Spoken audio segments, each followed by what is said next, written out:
Hello.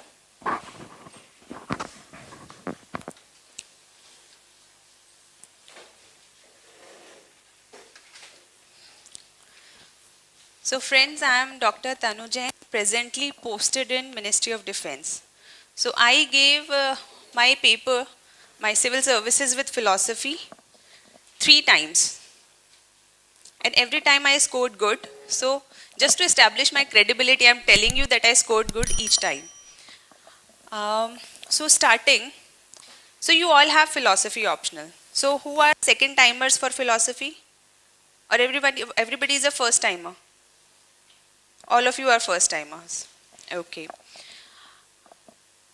Philosophy as an optional is definitely very good. Very good in the sense syllabus छोटा है, हम सबको पता है, मतलब जनरली लोग फिलॉसफी इसलिए लेते हैं कि सिलेबस छोटा है, जल्दी हो जाएगा, स्कोरिंग है और मटेरियल वगैरह सब अवेलेबल है, बस रटना होता है.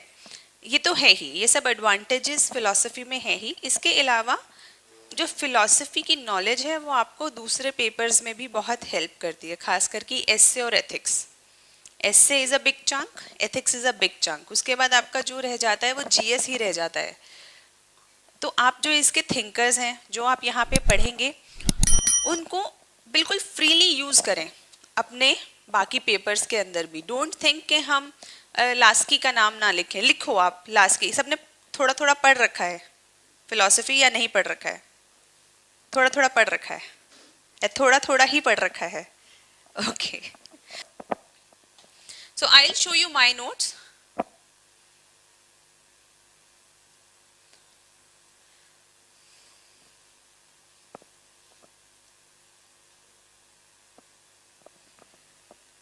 Can you see this? So ये मैंने बहुत ज़्यादा छोटे छोटे में बनाया है क्योंकि माई आइडिया वॉज, ये मैंने खैर ये मेरे सेकेंड थर्ड अटेम्प्ट की मेहनत है ना. Don't jump on to it right away. वैसे मैं छपवाऊंगी जब मुझे टाइम मिलेगा, इसकी किताब छपवाऊंगी मैं लेकिन idea is don't jump on to it, क्योंकि ये मैंने बहुत कंडेंस करके बनाए हैं. बहुत 2-3 मतलब कम से कम मैंने 7-8 बार पढ़ लिया फिलॉसफी, उसके बाद मैंने इन्हें बनाया है ना. सो लेकिन इसी तरीके के नोट्स आपको चाहिए एग्जाम से पहले. सो मेरा प्लेटो 2 पेज के अंदर कंप्लीट है ना.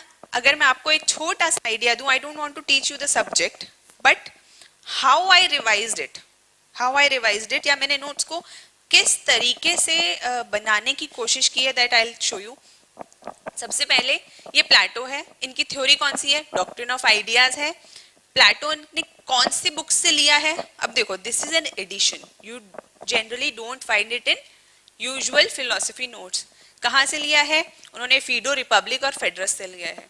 सो आइडिया इज कि जब आप लिख रहे हो प्लेटो को तो कहीं ना कहीं डाल दो. In his book Phaedo, Plato has described the idea of this that, है ना. थोड़ा सा पढ़ना पड़ेगा कि उसमें दिया है कि नहीं दिया है, लेकिन वो चेक करना है. ऐसा नहीं फट्टे नहीं मारने कि मतलब पता नहीं है कि नहीं है, लेकिन नाम लिख दिया. To just check at that time. फिर कि प्लेटो कहाँ से आया. This is very important concept कि हर फिलोसोफर किसी थ्योरी से आता है और उसके नीचे कोई थ्योरीज होती हैं. किसी थ्योरी से आता है मतलब उसने किसी एक आइडिया को लिया, उसको एनालाइज किया, उसने देखा यार ये तो सही नहीं है बात, है ना. ये जो सिस्टम ये समझा रहे हैं मुझे, ये सही नहीं है, अब मैं अपनी थ्योरी दूंगा. फिर वो अपनी थ्योरी देता है. और अब जब उसने किसी को क्रिटिसाइज किया तो उसको क्रिटिसाइज करने वाले भी तो नेक्स्ट जनरेशन आएगी. तो नीचे वाला कुछ फिलोसोफर्स होंगे जो क्रिटिसाइज करेंगे, जो बोलेंगे अरे यार तुमने क्या कह दिया, मतलब ऐसे होता है क्या. वो अपनी फिलोसफी देंगे. ठीक है. So it is always in a dialogue format के पहले कुछ था, फिर कुछ और आया, उसके नीचे क्रिटिसिज्म करके नया आया. सो प्लेटो के पहले क्या था? ऑल चेंज और नो चेंज थ्योरी थी. एक सेट ऑफ फिलोसोफर्स कहते थे कि भाई सब कुछ चेंज होता है दुनिया के अंदर, कुछ भी परमानेंट नहीं है, एवरीथिंग इज नॉन परमानेंट, सब कुछ चेंज हो रहा है. दूसरे सेट ऑफ फिलोसोफर्स कहते थे अरे नहीं, सब कुछ चेंज नहीं हो रहा, सब कुछ परमानेंट है, सब कुछ स्थायी है. तो अब ये किन दो अच्छा, जिन्होंने पढ़ी है मुझे बताओ कि ये दोनों में से किस किस को आप आइडेंटिफाई कर पा रहे हो? ऑल चेंज फिलोसफी किससे आइडेंटिफाई कर पा रहे हो? नॉट एग्जैक्टली, बट चलो ठीक है. So you people have not read it completely.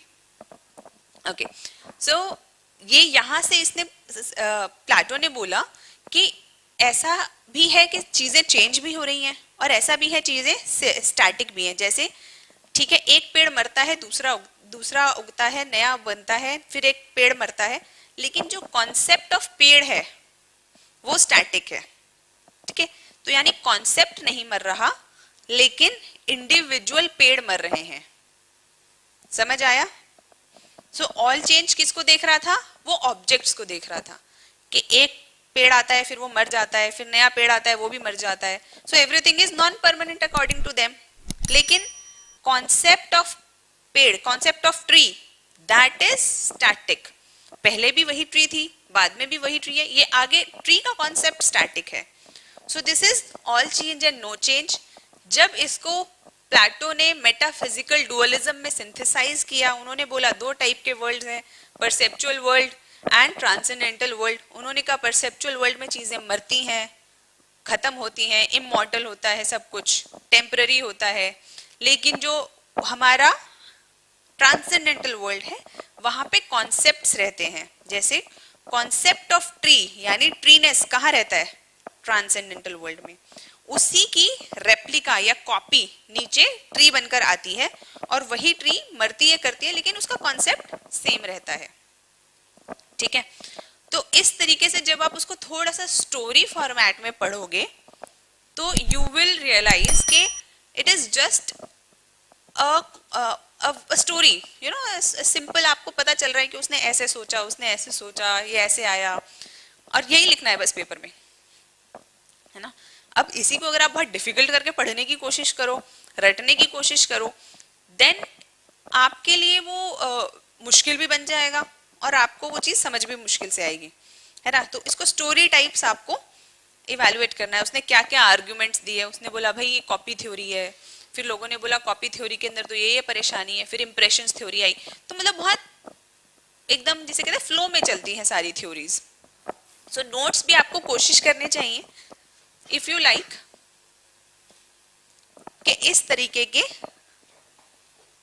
इसी में पूरी थ्योरी है, कैरेक्टरिस्टिक्स है, सब कुछ, जितनी चीजें पूरा प्लेटो इन्हीं 2 पेजों के अंदर कंडेंस कर लिया गया है. दिस एंड्स द प्लेटो. ठीक है, नाउ कम्स एरिस्टोटल. तो इसी तरीके से आप अपने पेपर 1, पेपर 2 सारे नोट्स बना सकते हैं. It is a little more easier. जैसे ये पूरी लॉक की theory, can you see this?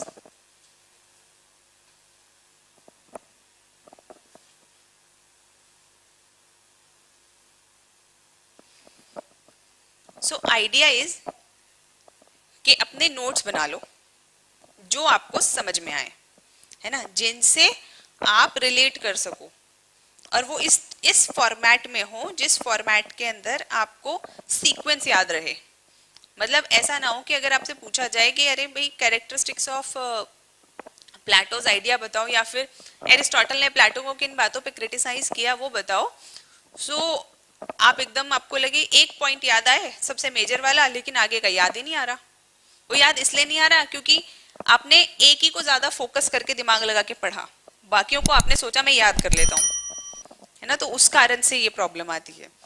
सो उसको, लेकिन अगर आप 2 व्यक्तियों को ऐसा देखो कि वो लोग आपस में क्या कन्वर्सेशन कर रहे हैं, क्या वो सही कह रहा है, क्या वो गलत कह रहा है, आप एक बार उसको उस तरीके से सोच के देख लोगे तो it will be with you for ever. कभी वो 5-6 पॉइंट्स जो क्रिटिसिज्म के हैं वो आप कभी नहीं भूलोगे. These are notes. Then how to write answers. आपने ये नोट्स बना लिए, इनको रेगुलरली आप रिवाइज करते रहो. डोंट मेक बल्कि नोट्स, है ना. 4-5 पेजेस से ज्यादा एक फिलोसोफर को लेके जाना is not a good thing. और इतने में हो जाता है. मतलब अभी तो मेरे तो खैर 2 पेजेस में आ रहा है क्योंकि मतलब मैंने काफी इसको एम्बाइब करके ये कंडेंस किया फॉर्म, है ना. लेकिन अगर आप स्टार्टिंग में पढ़ोगे तो 4-5 पेज, 6 पेज तक आपका एक फिलोसोफर चला जाए, नॉट एन इशू. अगली जैसे धीरे धीरे आप बनाओगे, आपने एक बार अपने नोट्स बना लिए, उनको याद कर लिया, सब कर लिया, थोड़े समय बाद आपको खुद ही लगने लगेगा अरे यार ये सब तो पता है, इसको एक पेज में 2 पेज में कंडेंस करो, है ना। तो रिवीजन के लिए आपने कंडेंस नोट अपने बना लिए जिनको आप रिवाइज कर सकते हो। और नोट्स बना के रिवाइज करा, फिर आती है सेकेंडली कि हम प्रैक्टिस कैसे करें, आंसर्स कैसे लिखें।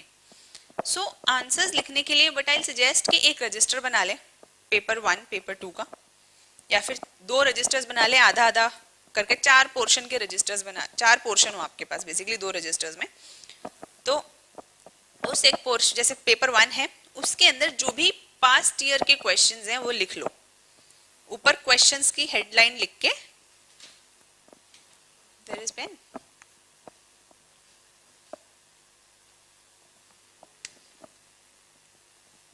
तो ये आपका रजिस्टर है, यहाँ पे अपना क्वेश्चन मार्क बना लो, 2 पेज छोड़ दो, फिर अगले पेज पे ऐसे करके क्वेश्चन लिख लो, बस क्वेश्चंस लिख के अपना रजिस्टर तैयार रखो। फिर जैसे ही आपने प्लेटो पढ़ लिया, प्लेटो के करीब करीब 25 क्वेश्चन से ज्यादा उसमें प्लेटो में बना पाना बहुत मुश्किल काम है, मतलब एग्जामिनर से भी आप बोलोगे ना बना लो, वो भी नहीं बना सकता। तो मुश्किल से 15 क्वेश्चंस भी नहीं बनते, मैं तो 25 बोल रही हूँ। तो घुमा के फिर आके उसी चीज को रिपीट करने के बाद भी उससे ज्यादा नहीं जाता है चीजें। तो उन क्वेश्चंस को लिख लो, और आपने प्लेटो पढ़ लिया, उसके बाद उसके आंसर्स लिखो। पहला आंसर लिख के देखो क्या ये सही है, नोट्स से देखो क्या चीजें छूट रही हैं, फिर दोबारा लिख लो दूसरे आंसर को। तो धीरे धीरे जब तक आप एक प्लेटो पे ही 5-6 जब आंसर्स लिख चुके होंगे ना, तो वो इतना ज्यादा रट चुका होगा आपको कि आपको लगेगा कि मतलब अब तो नींद में भी लिखवा लो, नींद में भी लिख देंगे प्लेटो, है ना। तो दिस इज वन वे जिससे आपकी प्रैक्टिस होती रहेगी। और एक जो प्रेशर माउंट अप होता है कि अरे पास्ट ईयर के, ये होता है फिलोसफी में तो बहुत कॉमनली होता है कि पास्ट ईयर के पेपर्स से क्वेश्चंस आते हैं, है ना, और क्वेश्चन का फॉर्मेट भी चेंज नहीं होता है, क्वेश्चन भी चेंज नहीं होता है, वो वैसा का वैसा उठा के लगा देते हैं। तो आपको एक तरीके से जैसे कहना चाहिए ना कि पेपर अगर 10% भी आउट है तो वो आपने प्रिपेयर कर लिया, अगर कोई क्वेश्चन रिपीट हो रहा है तो यू हैव प्रिपेयर्ड इट। तो आपकी आंसर राइटिंग हो रही है, आपके सॉर्ट ऑफ नोट्स प्रिपेयर हो रहे हैं। क्यों सॉर्ट ऑफ नोट्स कैसे प्रिपेयर हो रहे हैं, एक तो वो वाले नोट्स हो गए जो आपको रिवाइज करने हैं, एक वो वाले नोट्स हो गए जिनको आप रेगुलरली देख सकते हो। जैसे कि आपने यहाँ पे आंसर लिखा, लिखते गए, तो जब आपको कहीं पर टेस्ट देने जाना है तो you might not open your notes, just इसको फ्लिप करके देख लो कि मैंने खुद ही क्या लिखा था, है ना। मोस्टली पॉइंट्स आप डाल दोगे, नहीं डालोगे तो रेड पेन से कोने में लिख सकते हो कि भाई यहाँ पे ये पॉइंट्स मिसिंग है। तो आपकी आंसर राइटिंग प्रैक्टिस हो गई। This is your own book जिसमें आप जब चाहे लिखो। आपको 5 दिन हो गए आपने रिवाइज नहीं किया philosophy, don't worry, open it, right one answer, ठीक है। इसी तरीके की दो रजिस्टर होंगे आपके पास जिसके अंदर आधा आधा बांट लेते हैं ना, वो क्या लगा लेते हैं वो सेपरेटर, पन्ना मोड़ लेते हैं, जो भी करते हैं जिस तरीके से भी, है ना। तो पन्ना वन्ना मोड़ लो, अपना 2 बना लो, पेपर 1 के अंदर इंडियन, वेस्टर्न, और ये अपना सोशियो पॉलिटिकल और रिलीजियस फिलॉसफी, ठीक है। इस तरीके के रजिस्टर बना लिए। आंसर्स कैसे लिखने हैं, आंसर्स को लिखने का अपना एक पैटर्न डेवलप करना इज वेरी इंपॉर्टेंट, क्योंकि फिलॉसफी के अंदर